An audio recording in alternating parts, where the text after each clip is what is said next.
Hey everyone, it's Intuitive Shana. I want to talk to you guys a little bit today about Mercury Retrograde, what Mercury Retrograde is, and more specifically about this particular Mercury Retrograde that we're in because it's carrying us into the new year and what that means to me and how I think we can use it to our advantage.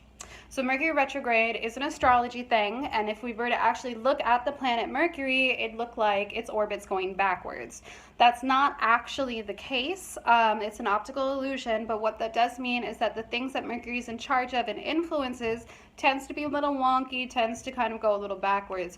So that means inspiration, communication, commerce, technology. So you do want to make sure that you're kind of aware of these things in the sense of back up your hard drive, make sure that there's no information that you can lose.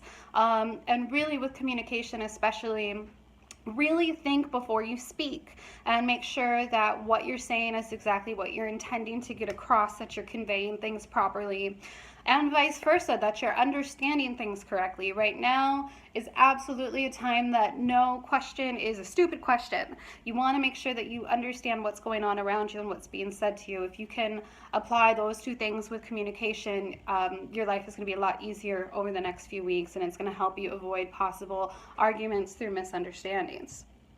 Now, this particular Mercury retrograde I find really interesting because we're at the end of December, we're going into the new year, and we're going into the new year in a Mercury retrograde.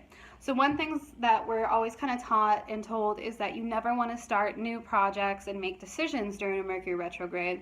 And that's a little backwards because a lot of what we do during New Year's is all about New Year's resolutions and how we're going to be this new person and we're going to do this and that. We're going to change all these things. That's kind of the opposite of what we're supposed to do during a retrograde. But I got thinking about this. I really started thinking, and a lot of times we come up with a New Year's resolution and we kind of give up halfway through February or March, most of us, if we even get past January. And it tends to be something that we revisit time and time again. Each year we have the same resolution. And I find that interesting because one thing that Mercury retrograde does do is it brings up old things from the past, such as projects and things that we may have started that didn't get completed. And during this time, they tend to come back and they're even better than they were before. So this is actually a fabulous time to sit back and really think about your old resolutions over the past few years, what you told yourself that you were going to do that you didn't do.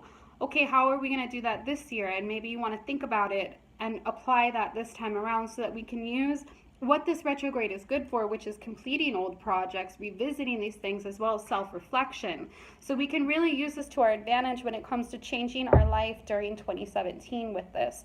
So take the next few weeks before New Year's Eve rolls around and go back, think about your old resolutions, things that you didn't complete, see which ones still resonate with you, and things that you still want to do, and apply it now, and make sure that it speaks to your spirit and that it's something that you're really ambitious about. You're like, yes, I am going to do that this year. I'm going to buy that new car. I'm going to go to the gym. I'm going to make new friends, blah, blah, blah. Whatever it is that you think is going to improve your year, improve you as a person and your quality of life. And you're going to be able to look back and see that there's always been that one thing that you never really saw through. Take advantage that we can kind of dredge up the past this way and throw it towards New Year's. And this way we're not walking into 2017 afraid of what the retrograde means, and that we're not afraid of not following through. We can kind of take it back with a vengeance. So we're not starting new things. We're going to be tying up loose ends, which is what I think New Year's Eve really should be all about, because we globally are starting a new cycle. So now is that time to tie up these loose ends so that we can start the new year fresh. So there's a lot of really strong energies around us that can really carry forward old ideas that we never saw through. So totally take advantage of that right now and think about what we can do to improve ourselves in ways that we wanted to for a while and ride that Mercury retrograde with it. Before I let you guys go, Mercury retrograde still is a little bit of a pain in the butt, so just a few things that you can do to kind of take the edge off of it. First off, I'm a really big believer in candles. It's really easy. It's hardly any effort. Like, light the candle and walk away and just don't burn down your house. It's pretty pretty simple. So with that said, orange candles are the way to go during a Mercury retrograde. Some metaphysical stores, such as the one I work at, Green Man, actually has them pre-made with the herbs and the oils and everything you need, good to go, and you can just light your Mercury retrograde candle for a little bit every day. If you don't have a store near you and you don't have access to these kinds of things, you can just straight out use an orange candle. You can carve the symbol for Mercury in it or write like a little intention with it, put it under the candle, and just light that every day as a devotion to try and help appease Mercury and take the edge off of things. The other thing that I would recommend doing is carrying around 2 different stones with you. The first one is hematite, which I actually have with me, and it looks like this. So it's kind of grayish, blackish in color. It's super common, really inexpensive. It's in a lot of jewelry.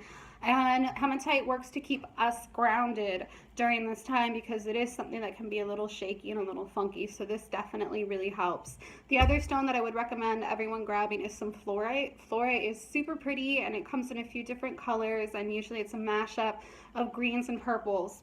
And it's great in jewelry if you can find it in jewelry as well. But that helps kind of keep us a little balanced. It helps keep all that negative energy and that bad juju away. So if you can couple those two together, it really helps keep you sane during this time, because it really can be something that tests our patience.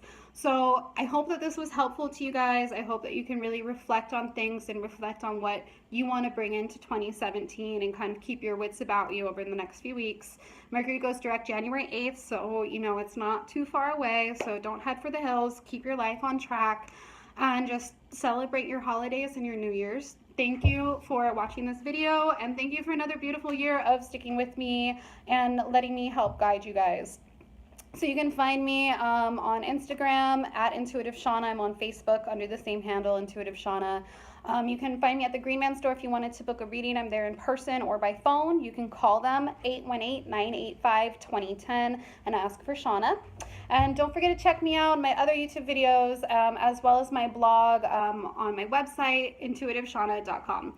Thank you guys so much. Happy New Year, and I'll see you guys in 2017.